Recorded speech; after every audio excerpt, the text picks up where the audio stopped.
hopes and dreams for how I'm going to do this.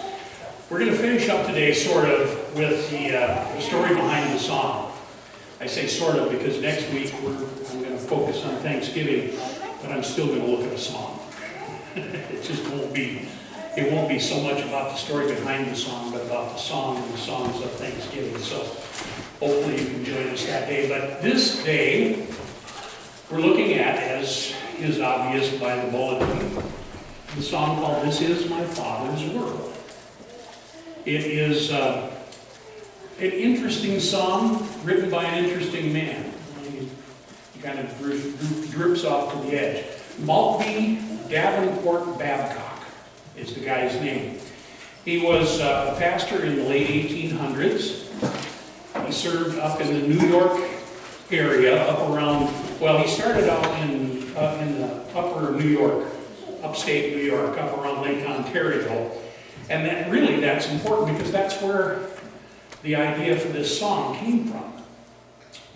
He was a very gifted man. He was a great scholar. He was a musician, played several instruments. He was a poet and a prolific writer. And he loved to run. That was one of his joys in life, was to take time and go out and run. And when he was in upstate New York, near the Lake Ontario area, he used to go out for a morning run to kind of clear his head for the day. And he would tell the secretary of the church when he was leaving, "I'm going out to see my Father's world." And he would go and he would run up into what they call the Niagara Escarpment, which is a beautiful area in upstate New York. And there he saw things like this, beautiful scenes of God's beautiful nature that inspired him and made him have hope and joy in his life as he lived in that area and saw so many beautiful things.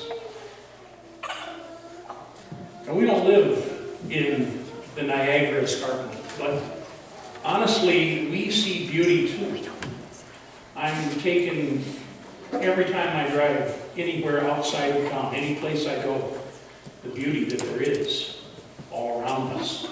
And in his song, "This Is My Father's World," Maltby celebrates that wonderful, wonderful beauty that's all around us and reminds us that we need to be joyful in it.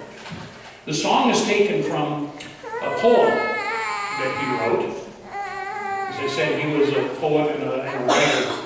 He sadly died at the age of 43. The church he was serving had given him a trip to the Holy Land. And as he was en route, and of course in those days there was no, Sun Country Air or anything like that. There was no Allegiant. You went on steamships, boats. And so he was traveling. He got into Italy and came down with an infection and died from that infection at the age of 43. After his death, his wife took his writings, his poems, some of his sermons and other things, and put them together in a book.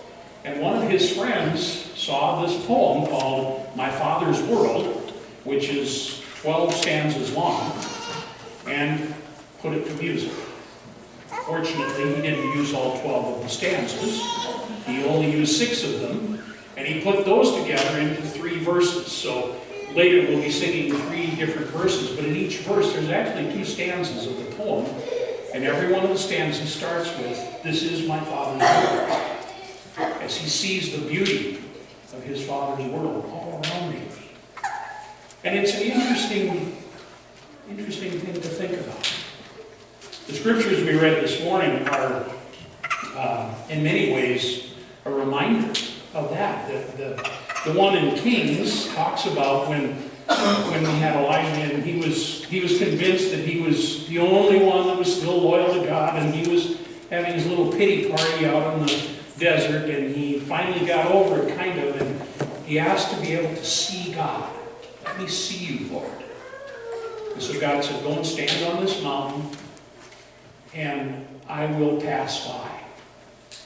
And the storms came, the winds, the lightning, the thunder, all the noisy things.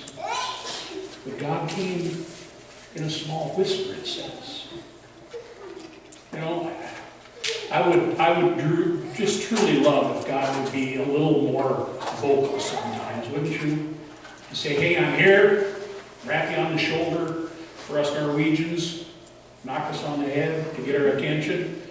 But God doesn't do that. It's the small whisper, it's the quiet things, it's a beautiful sunrise, a glorious sunset, to sit in the afternoon sun and just enjoy the beauty all around you. God is speaking in all of that. But in our noisy and crazy world, we don't always hear those quiet sounds. We don't hear the small voice of God. The Psalms that we read, it reminds us that God has established this world, He judges it, and the earth and the heavens rejoice. The sea resounds, and all that is in it, the fields are jubilant. Everything in this great place that we have called earth tells of God's praise and reminds us that we need to be aware and praising God in that same way. And the last one, of course, is so familiar. It's the end of the creation story. It says, thus the heavens and the earth were completed in all their vast array. God did everything, and then He rested for the seventh day and reminded us that we need to take time and rest too. And it isn't so much about, sitting back in the recliner and kicking your feet up, but it's to rest in God. God made this day holy. Holy so that we can take time from the busy, crazy life that we live to enjoy God. And some of the ways we can do that is by seeing what God has put all around us. I don't remember, I'm sure some of you are old enough to remember this, but when I was a kid, a lot of times on Sunday afternoon, we'd just go for a Sunday drive. We didn't go any place in particular. We didn't go to somebody's house necessarily. We didn't go to a place. We'd just go out and drive around. We'd get in the car, we'd drive around, look at this, look at that. Maybe if it was a really warm summer day, we'd stop at a gas station and we'd get a bottle of pop and we'd drink the pop. And you had to drink it while you were there because you had to leave the empties. Otherwise you had to haul them back. And we just enjoyed seeing all the things that God had created. And we've forgotten that. I'm not saying we all need to go out and play out on Sunday afternoons. I'm just saying we need to be able to look at the world around us and see God's hand in that. And God created everything we see, everything that is, including us, is created by God. And He rested so that we could rest in Him and in that knowledge. So we need to take that time and enjoy God's creation.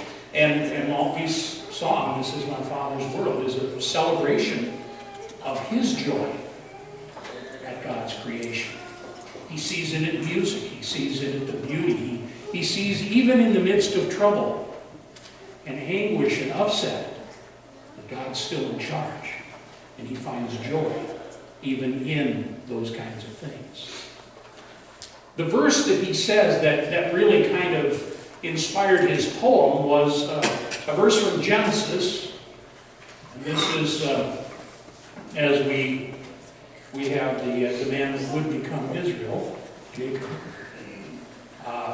waiting to meet his brother Esau, who he had tricked out of his birthright, and he was certain Esau was going to kill him. And he slept in a place, and he saw the stairway to heaven. He saw angels coming and going up and down this staircase. And when he woke up in the morning, he said, surely the Lord was in this place, and I wasn't even aware of it. And we're always like that. Wherever we go, whatever we do, the Lord is there. Jesus made that promise to us when He left this earth. He told His disciples in the Great Commission to go into all the world and and teach the people to know about the things that I have taught you, baptize them and bless them and teach them all these things. And he said, and remember, I will be with you always, to the very end of the age. Jesus promised us that he, the Son of God, the third person of the Trinity, the part of God that came to earth, Emmanuel, God with us, would stay with us. Not just for 33 years, but until the end of the age, until he comes again in glory, as the book of Revelation reminds us.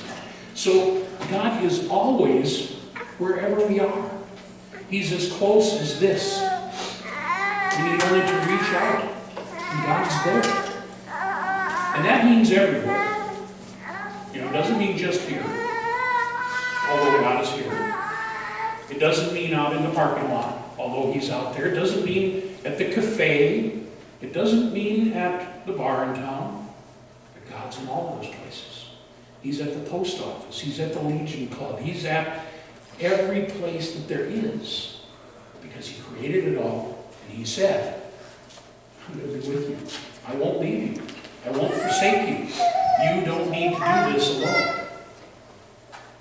And sometimes we get the idea that the only time we can be in God's presence is when we come to church.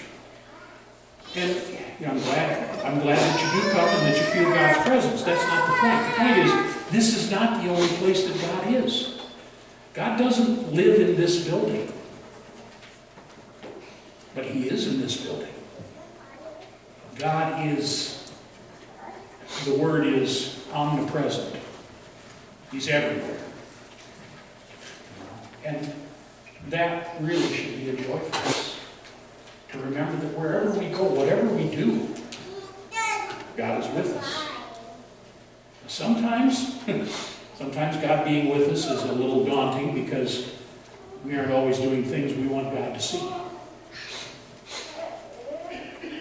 But there's this thing called grace and forgiveness, where even when God sees some of the stupid and ugly things that we do, he still loves us. And he still wants to be with us, and he still wants us to be with him.